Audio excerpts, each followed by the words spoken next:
తాకట్లో ఉన్న మీ బంగారాన్ని విడిపించి ఆ రోజు ఆన్లైన్ రేటుకి కొంటాం. Sharma gold company. నమస్తే, వెల్కమ్ టు సుమన్ టీవీ. నేను పద్మిని. ప్రస్తుతంతో పాటు ప్రముఖ ఆధ్యాత్మికవేత్త, దత్త ఉపాసకురాలు, శ్రీపాద శ్రీవల్లభ దత్తపీఠం వ్యవస్థాపకురాలు శ్రీమతి లతా దత్త గారు మనతో పాటు ఉన్నారు. మాట్లాడదాం. అక్క నమస్తే. అక్క నమస్తే పద్మిని. అక్క, వైభవోపేతమైనటువంటి యాత్రలు చేయటంలో మీరు అనుభవజ్ఞులు ఖచ్చితంగా. ప్రతి నెల కూడా ఇంచుమించుగా అటు గానగాపురం కానీ, పిఠాపురం కానీ, ఇంకా మాహూర్గఢ్ కానీ ఇట్లా వెళ్తూనే ఉన్నారు. అయితే ఈసారి ఇంకా అద్భుతమైనటువంటి యాత్రను సంకల్పించుకున్నారు. అదే గుజరాత్లో ఉన్నటువంటి గిరినార్ క్షేత్రానికి.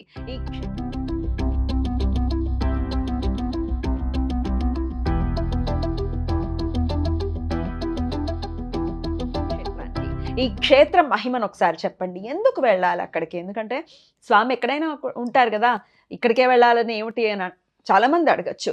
ఏ స్థలానికి ఆ పవర్ ఖచ్చితంగా ఉంటుంది.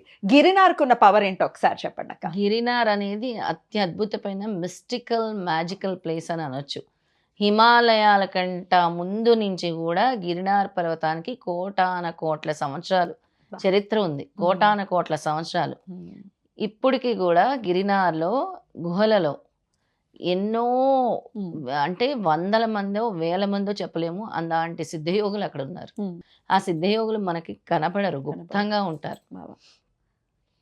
ఎంత రహస్యం దాగుందంటే గిరినార్ క్షేత్రంలో ఇట్స్ అన్ మిస్టికల్ పవర్ అంటారు. సైన్స్కి కూడా అంతు చిక్కని క్షేత్రం గానగాపూర్ అని ఎలా అంటామో అంతకంట the most powerful place is Girnar అని చెప్పొచ్చు. ఇప్పుడుకి కాలానికి ఆపగలిగే శక్తి అక్కడ సిద్ధయోగులకు ఉంది.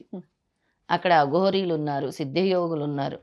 ఒకసారి యాత్రికులు వెళ్ళి అక్కడ తప్పిపోయారట, దారి తప్పిపోయారు యాత్రికులు. గుహలోని ఒక సిద్ధయోగి కనబడ్డారు.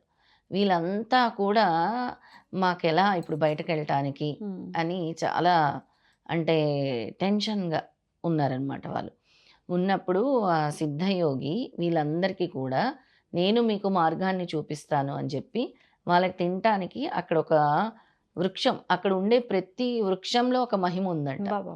ప్రతి వృక్షానికి ఒక మహిమ, దాని గురించి కూడా చెప్తాను. అయితే వీళ్ళకి ఒక ఆకు అంటే ఆ వృక్షం యొక్క ఆకులు ఇస్తే అది తినగానే ఆకలి పోయిందట వీళ్ళందరికీ. అప్పటికే ఎంతో దూరం నడుచుకుంటూ వచ్చి దారి తప్పిపోయి వాళ్ళు ఎక్కడికో, అక్కడ 5 పర్వతాలు ఉంటాయి గిరినార్ చుట్టూ కూడా. చాలా పీక్ ఎక్కువ, 10,000 మెట్లు అంటే ఎంత ఎత్తున ఉంటుంది. ఇక దత్తాత్రేయ స్వామి అక్కడ స్వయంగా అక్కడ ఉండి తపస్సు చేసిన చోట. అయితే ఈ ఆకులు ఇచ్చిన తర్వాత వాళ్ళకి ఆకలి పోయిందంట పద్మిని. తర్వాత వీళ్ళ కళ్ళకు గంతలు కట్టి వాళ్ళకి దారి చూపించి స్వామి బయటకి దారి చూపించారు. తర్వాత వాళ్ళు వెళ్ళి వెతికితే అక్కడ గుహ లేదట. గుహ లేదంటే స్వామి ప్రత్యక్షంగా ఎందుకు చాలా మంది మెట్లు ఎక్కుతున్నప్పుడు మేము ఎక్కలేము, లేదా ఆ స్మరణలో నిమగ్నమై వెళ్తున్నప్పుడు ఏదో ఒక అతీతమైన శక్తి వాళ్ళ మీదకి లాక్కొని ఆ శక్తి వాళ్ళకి ఇచ్చినట్టు అనిపిస్తుందట భక్తులందరికి కూడా, ఎంతో మంది భక్తులకి అతీతమైన శక్తి ఇప్పటికి కూడా. అయితే అలా ఆ శక్తి వచ్చినట్టు వాళ్ళకి అప్పటి వరకు లేదు, మేము ఎక్కగలమా లేదా ఈ 10,000 మెట్లు అనుకున్న వాళ్ళకి ఒక శక్తి, అతీతమైన శక్తి లాక్కెళ్ళినట్టు అనిపిస్తుందంట. అలాగే పద్మిని అక్కడ చెప్పాను, ప్రతి వృక్షానికి ఒక పవర్ ఉందని. ఒక సాధువు అక్కడ తను అంటే తెలియక ఒక చెట్టు కొమ్మత, అంటే ప్రతి వృక్షంలో దైవత్వం ఉంటుందంట. అక్కడ ఆ కొమ్మ ఒక చెట్టు తీసి మామూలుగా పళ్ళుతో ఉండి పళ్ళు ఊడిపోయాట. అంటే మనకు తెలియదు కదా, అంత పవర్ ఉంటుంది. It's a mystical power.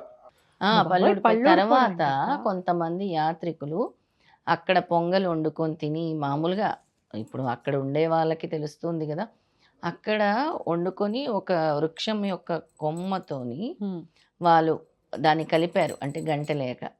తర్వాత వాళ్ళకి ఎన్నో నెలలు ఆకలి అనేదే వేయలేదట. ఎన్నో నెలలు, అంత పవర్ ఉంటుందంట అక్కడ. తర్వాత శివరాత్రికి చాలా అక్కడ ఒక కుండ ఉంటుంది, ఒక కుండం ఉంటుంది, మనం ఎలాగా స్నానం చేసే కుండాలు. శివరాత్రికి నాగసాధువులు అఘోరీలు వచ్చి ఆ కుండంలో స్నానం చేస్తారు. అశ్వత్థామ కూడా వస్తాడు అని అంటారు. అశ్వత్థామ కూడా వచ్చి ఆ కుండంలో స్నానం ఆచరిస్తాడని. ఆ స్నానం ఆచరించిన తర్వాత కనపడతారా వీళ్ళు? కనపడరేమో. అంటే ఆ శివరాత్రికి అందరూ మామూలు మనుషుల్లాగే వస్తారు. కొంతమంది నాగసాధువులు ఆ కుండంలో దిగి మళ్ళీ కనబడరట. అంటే కింద నుంచి స్వరంగానికంటే మార్గం ఉంది. మార్గం ఉంది మ్మ్. అని అంటారు. ఇది స్వరంగానికి మార్గం ఉంది, ఇది ఎక్కడికి తీసుకెళ్తుందో తెలియదు కానీ ఒక అతీతమైన శక్తి ఉంది, ఒక పవర్ ఉంది గిరినార్ అంటారు. అక్కడ దత్తాత్రేయ స్వామి స్వయంగా కూర్చొని ధ్యానం చేసిన చోటు, ఆయన పాదుకలు విడిచిపెట్టిన చోటు, త్రిమూర్తుల యొక్క శక్తి ఉన్న చోటు. Amazing. అసలు ఎంత అద్భుతమైన క్షేత్రమో చెప్పలేం పద్మిని. అంతటి అద్భుతమైన క్షేత్రం. జీవితంలో ఒక్కసారైనా గిరినార్ క్షేత్రం చూడాలి, ఆ మెట్లు ఎక్కాలి, ఆ దత్తాత్రేయ స్వామిని దర్శించుకోవాలి, అక్కడ ఉండే సిద్ధయోగులు ఎవరైనా తారసపడాలి అని కోరుకోవాలట మనస్ఫూర్తిగా. ఎందుకంటే వాళ్ళకి ఒక్కొక్క సిద్ధయోగికి 200-300 సంవత్సరాలు ఉంటాయట. అంటే ఎన్ని సంవత్సరాల నుంచి వాళ్ళ గుహల్లో ఉన్నారు, సాధనలో ఉన్నారు. అసలు వాళ్ళ ఆరాలోకి వెళ్తే కూడా మన ఆరా క్లెన్స్ అవ్వటం మన ఆరా కూడా క్లెన్స్ జరుగుతుంది. దత్తాత్రేయ స్వామి స్వయంగా సహ్యాద్రి పర్వతాల్లో నడయాడుతున్న ప్రదేశము అని అంటారు గిరినార్. కోటాన కోట్ల సంవత్సరాలు హిమాలయాల కంటే ముందు నుంచి అని అంటే ఎంత పురాతనమైంది, ఎన్ని కోటాన కోట్ల సంవత్సరాలైంది. ఖచ్చితంగా అలాంటి అద్భుతమైన యాత్ర చేయబోతున్నాం పద్మిని. అది కూడా శివరాత్రికి దగ్గరలో. దగ్గరలో శివరాత్రి 15వ తారీఖు. అవును. నాకు తెలిసి ఇంకా సందడి ఉంటానే ఉంటది. మనం 23వ తారీఖు 23వ తారీఖు ఫిబ్రవరి ఫిబ్రవరి 23 మనము గిరినార్ తో పాటు ద్వాదశ జ్యోతిర్లింగాల్లో ప్రథమ జ్యోతిర్లింగం సోమనాథ్ క్షేత్రము, అలాగే 8వ జ్యోతిర్లింగం నాగేశ్వరు. ఈ నాగేశ్వర క్షేత్రానికి వెళితే మనకి సర్పదోషాలు తొలగిపోతాయి.